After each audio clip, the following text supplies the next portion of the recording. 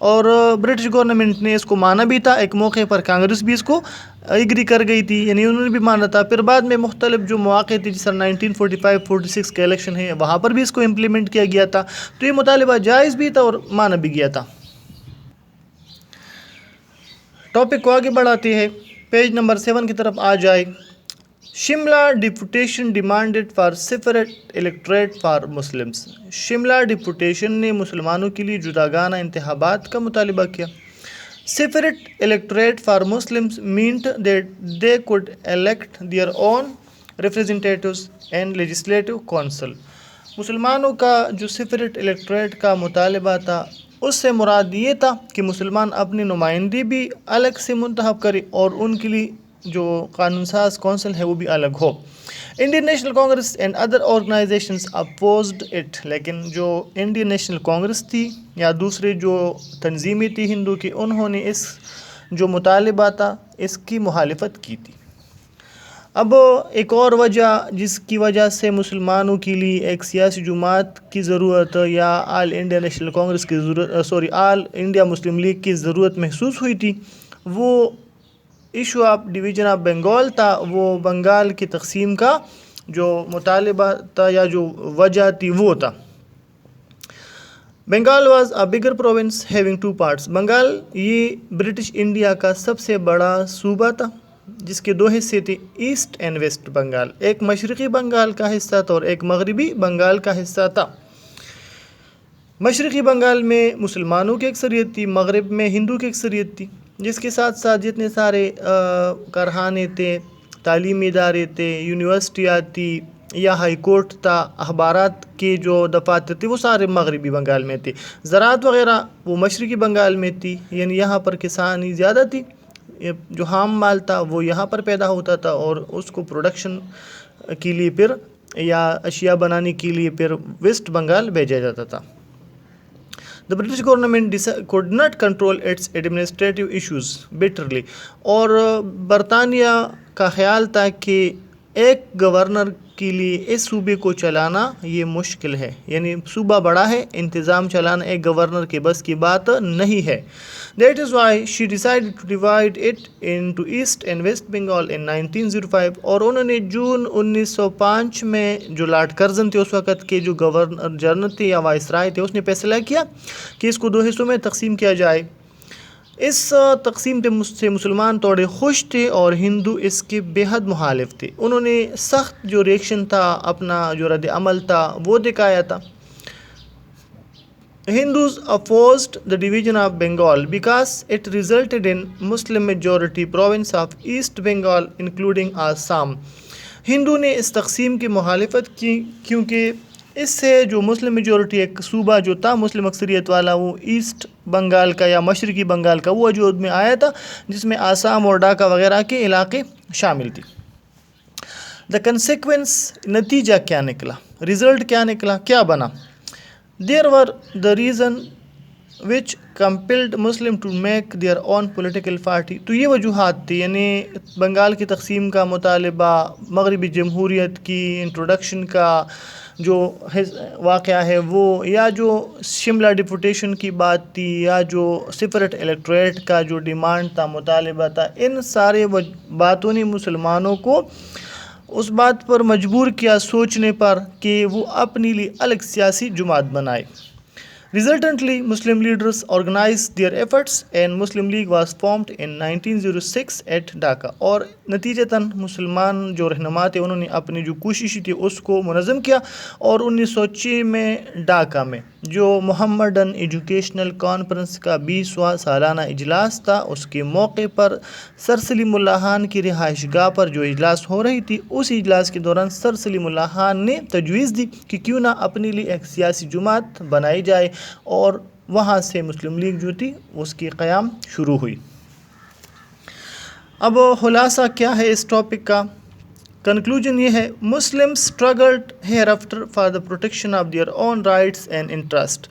یہاں سے یا اس کے بعد مسلمانوں نے اپنی جو حقوق تھی اور مفادات تھی اس کی تحفظ کی کوشش شروع کی. Muslim leaders at a time thought of Hindu Muslim unity. اگرچہ ایک وقت ایسا بھی تھا کہ مسلمان رہنماؤں نے ہندو مسلم اتحاد کے بارے میں سوچا تھا. But the attitude of Congress disappointed them. لیکن کانگریس کے رویے نے ان کو مایوس کیا. And compelled to form their own political platform. اور اس بات پر ان کو مجبور کیا کہ اپنا سیاسی جو جماعت ہے وہ بنائے. That is why they demanded for their own separate homeland with the name of Pakistan. اور پھر اس کے بعد انہوں نے پاکستان کے نام سے اپنی جدا وطن کا مطالبہ بھی کیا. یہ وجوہات تھی جن میں یہ ضرورت محسوس ہوئی کہ مسلم لیگ یا مسلمانوں کے لیے الگ سی جو سیاسی جماعت ہے وہ بنائی جائے. اب اس سوال کی ریٹن ورک کی طرف آتی ہے، سٹارٹ لیتے ہیں. جس طرح ہم نے پہلے طریقہ کار کے مطابق سوالات لکھے تھے، ابھی اسی پر جا کے یہ 6 نمبر کوسچن بھی اپنے نوٹ بک میں لکھ لیں گے. آپ کو چاہیے ایک بلیو مارکر، ایک بلیک مارکر، ایک پن اور ایک پینسل. یہ چیزیں ہیں، ان پہ آپ ریٹن ورک کریں گے. میں طریقہ سمجھاؤں گا، آپ لوگ لکھ لو گے. First of all ready the page, serial number لکھ لیں. نیو پیج ریڈی کر لیں، serial number, class work, Pakistan studies اور ڈیٹ لے کے. صحیح ہے، ڈیٹ لکھ لیں 21/4/2020. Question number 6، why was it felt necessary to form Muslim League. یہ ضرورت کیوں محسوس ہوئی کہ مسلم لیگ بنائی جائے، یا مسلم لیگ کی بنانے کی ضرورت کیوں محسوس ہوئی. پھر ایک لائن چھوڑ دیجیے، آنسر کی جو ہیڈنگ ہے وہ دے دے. انڈر لائننگ کر لے، کویسچن نمبر 6 کو بھی انڈر لائن کرے، جو کویسچن ہے ہمارا اس کو بھی پینسل سے انڈر لائن کرے. پھر آنسر کو بھی انڈر لائن کرے. جب انڈر لائننگ ہو جائے تو آپ لوگوں کی پریزنٹیشن جو ہے وہ ریڈی ہے. اب اس کے بعد اس پیج پر ہم مائنڈ میپ ڈرا کریں گے. جو ریلیٹڈ پوائنٹس ہے امپورٹنٹ اس آنسر میں، جو ہمارا ایک طرح کا جو سمری ہے آنسر کا، وہ ہم ادھر پریزنٹ کریں گے ڈائیگرام کی صورت میں، یا جو مائنڈ میپ ہے فلو شیٹ ہے اس کی صورت میں. یہ آپ کی سوال کا اہم حصہ ہے. اس کو بہتر سے بہتر پینسل سے ڈرا کر لے. میں طریقہ سمجھاتا ہوں یا ایک مائنڈ میپ ڈرا کر کے آپ لوگوں کو دکھاؤں گا. آپ لوگ اسی پیٹرن پر مائنڈ میپ اپنے نوٹ بک میں ڈرا کر لیں. اچھا، یہ ایک اسپیسیمن یا ماڈل مائنڈ میپ ہے. آنسر کی ہیڈنگ کے نیچے فرسٹ جو ہمارا پیج ہوگا اس پر فارمیشن آف مسلم لیگ 1906، یہ مین ہیڈنگ ہے ہمارا. یہ پھر اس کے بعد پوائنٹس ہے، پوائنٹ نمبر 1 ہے، 2 ہے. جتنی بھی مین پوائنٹس ہوں گے ہمارے آنسر میں اسی کے حساب سے ہم مائنڈ میپ بنائیں گے.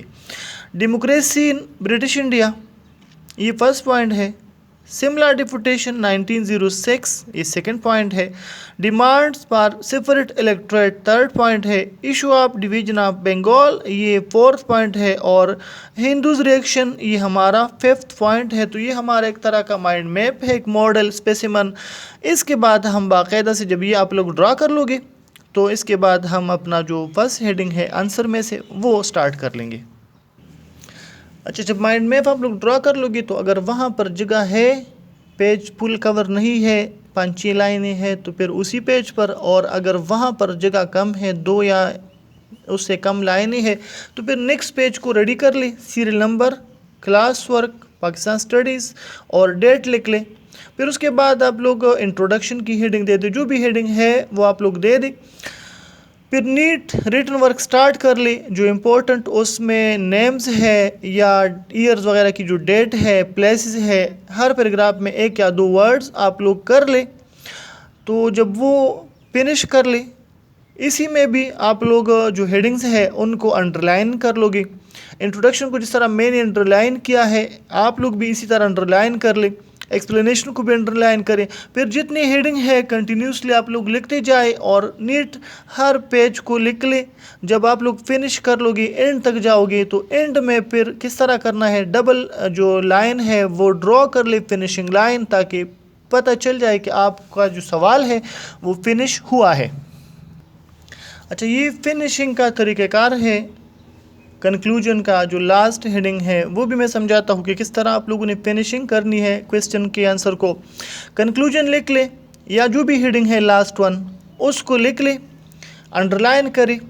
پھر نیٹ ہینڈ رائٹنگ سے جو پیج کا لاسٹ پیراگراف ہے وہ لکھ لیں. اس میں بھی جو امپورٹنٹ ورڈز ہے، ایک ہے، دو ہے، جتنی بھی ہے، مطلب 2-3 زیادہ نہ کر، کیونکہ پھر آپ کا ٹائم زیادہ لگ جائے گا، پھر مینیج کرنا پھر مشکل ہو جاتا ہے. تو میں نے تو اگرچہ 2-3-4 کی ہے، لیکن آپ 2 کم از کم کر لیں. اس میں جب آپ یہ ہائی لائٹنگ کر لو گے یہ جو ورڈ ہے، اور آپ لوگ پیراگراف فنش کر لو گے، جب پورا پیراگراف فنش ہو جائے تو پھر اینڈ میں جو ڈبل فنشنگ لائن ہے وہ ڈرا کر لیں، تاکہ سوال کا جو فنشنگ ہے وہ معلوم ہو جائے کہ کویسچن جو ہے وہ اینڈ تک پہنچ چکا ہے، انکمپلیٹ نہیں رہا ہے. یہ طریقہ ہے، اس طریقے کو فالو کر لے اور یہ کویسچن بھی اپنی نوٹ بک میں لکھ لے نیٹ مائنڈ میپ کے ساتھ. مائنڈ میپ بھی نیٹ ڈرا کر لے، ریٹن ورک بھی نیٹ ہو، نہ کاٹے نہ مٹائے، نوٹ بک کے پیجز کو گندا نہ کرے، صاف لکھ لے، خوبصورت سا لکھ لے اور ٹائم پر لکھ لے. اس کے بعد ہم جاتے ہیں اپنے اگلے کویسچن کی طرف.